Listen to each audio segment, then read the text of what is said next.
Hey there, Team Pits, Knoxville, Tennessee. We have got a Copperhead 52 standing in front of us today. Standing tall on our off-road package, upgraded wheels and tires on that thing. This one going on man Thomas. Got that custom stainless steel logo on the side there. Guys, y'all know the deal on this off-road package. Front axle swivels all the way underneath. Makes it really easy to maneuver around. If you're going over grass, gravel, about anything besides pavement or concrete, get that off-road package, guys. You won't regret it. Now, Thomas did upgrade to our stainless steel front shelf.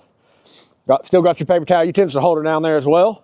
We'll open up the smoke chamber here. So got the Copperhead 52, that's our octagon design.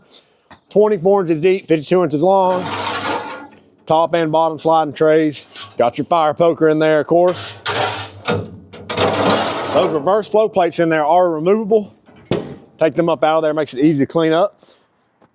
Fold down stack. And also something a little different, guys. No hot box. Our standard firebox here. Now, what a lot of y'all may not know, our standard firebox has a built-in griddle top, right? We've got a grease drain back here in the very back. Drains grease all the way down the ground. Guys always comment, where's the grease go? All the way down on the ground, guys. Set your little pan under there, it catches it. All 1/4 inch plate steel, still got your fire management cradle in there. Ash clean out of the bottom, D-ring tie down points on all 4 corners. Hey, my man Thomas, he's ready to go. So y'all know the deal. You need a custom pit built, you know to call. Team G Pits, Knoxville, Tennessee.